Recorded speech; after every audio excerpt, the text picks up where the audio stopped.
कोई T time हो या अचानक से मेहमान आ जाएं तो आप सर्व कर सकते हैं चाय के साथ मज़ेदार किस्म का प्लेन चॉकलेट केक, जो कि इंतहाई आसानी से आप विदाउट अवन अपने घर में बना सकते हैं। आज आपके साथ मज़ेदार किस्म के केक की रेसिपी शेयर करूंगी जो कि आप आसानी के साथ घर में बना सकते हैं। बिस्मिल्लाहिर्रहमानिर्रहीम, अस्सलाम वालेकुम, वेलकम टू 99 कुक हाउस। आज शेयर करने वाली हूँ आपके साथ प्लेन चॉकलेट केक की रेसिपी, वो भी विदाउट अवन। यहाँ पे कौन सी चीज़ें हमने इस्तेमाल करनी है। यहाँ पे आपने 2 कप मैदा लेना है। मैदे को आपने अच्छे तरीके से छान लेना है और उसके बाद आप इसको किसी बॉल में निकाल लें। यहाँ पे जो कप की बात कर रही हूँ ये नॉर्मल टी कप जो हम घर में इस्तेमाल करते हैं उसकी बात कर रही हूँ, उसी की मेजरमेंट में आपको बता रही हूँ। आपने 2 कप मैदा लिया है तो उसमें आप 1 कप पिसी हुई चीनी शामिल करेंगे। शामिल करके आपने इसको अच्छे तरीके से मिक्स कर लेना है, ठीक है। यहाँ पे पिसी हुई चीनी मैंने इसके अंदर शामिल कर दी है। अब इसके अंदर मज़ीद ड्राई इंग्रेडिएंट जाएंगे। उसमें क्या चीज़ें शामिल हैं वो मैं आपको बताती हूँ। पहले आप चीनी को अच्छे तरीके से मैदे के साथ मिक्स कर लें।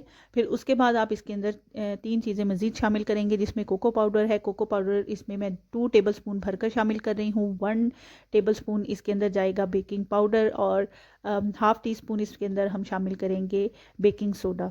इन तमाम ड्राई इंग्रेडिएंट्स को आपने अच्छे तरीके से मिक्स कर लेना है। फिर हम इसके अंदर 1 अदद अंडा शामिल करेंगे। अंडा आपने इसमें शामिल करना है और इसको फिर से मिक्स कर लेना है। मिक्स करने के बाद इसके अंदर आपने दूध शामिल करना है इस बैटर को प्रिपेयर करने के लिए। आप जो दूध इस्तेमाल करेंगे उसको बहुत ज़्यादा गर्म नहीं होना चाहिए और ना ही वो बहुत ठंडा होना चाहिए। यानी आप नीम गर्म दूध लेंगे और उसको इसमें शामिल करते जाएंगे और इसकी मिक्सिंग करते जाएंगे। यहाँ पे मैं आपको एक बात बता दूं कि इस बैटर को प्रिपेयर करने में तकरीबन 1 कप से 1.5 कप तक दूध इस्तेमाल होता है। कम या ज़्यादा ये हो सकता है।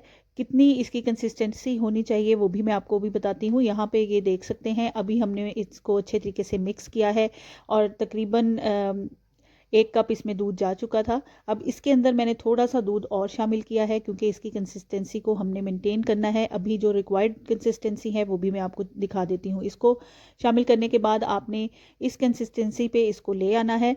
जब ये रनी होगा बैटर तब आपका बैटर रेडी है बेकिंग के लिए, ठीक है। यहाँ पे इसका आप देख सकते हैं कि बहुत अच्छा सा हमारा बैटर प्रिपेयर हो गया है। उसके बाद आपने कोई भी सिल्वर का बॉल लेना है जिसके अंदर आपने केक को बेक करना है। किसी भी शेप का आप ले सकते हैं। उसके अंदर आपने अच्छे तरीके से ऑयल लगाना है और साथ में आप कोई बटर पेपर लेकर उसके पेंदे में रख देंगे। अगर आपके पास घर पे बटर पेपर अवेलेबल नहीं है तो आप कोई भी प्लेन पेपर लेकर वो इसके पेंदे में ऑयल लगाने के बाद उसके पेंदे में रखें और अच्छे तरीके से ऑयलिंग कर दें हर साइड से। उसके बाद आपने जो बैटर है उसको इस तरह से उंडेल के इसके अंदर शामिल करना है। जिस भी बाउल में आप बना रहे हैं इस तरह से उसके अंदर शामिल कर देना है, उसके अंदर डाल देना है, ठीक है। डालने के बाद आपने इसको थोड़ा सा टैप करना है ताकि अगर इसके अंदर कोई एयर बबल रह गया है तो वो निकल जाए, ठीक है।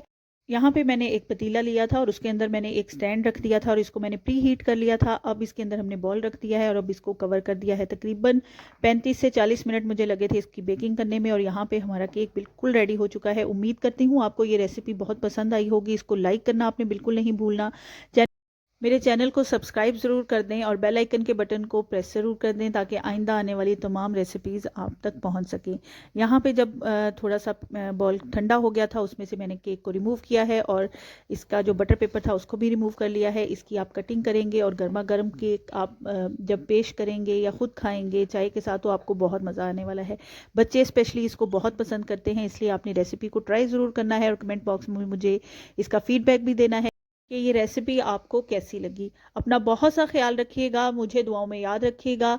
अल्लाह ताला आप लोगों के लिए आसानियाँ पैदा करे और आपको आसानियाँ बांटने का शर्फ दे। दुआओं में याद रखें। नई रेसिपी के साथ आपकी खिदमत में फिर से हाजिर होंगी। तब तक के लिए अल्लाह हाफिज़।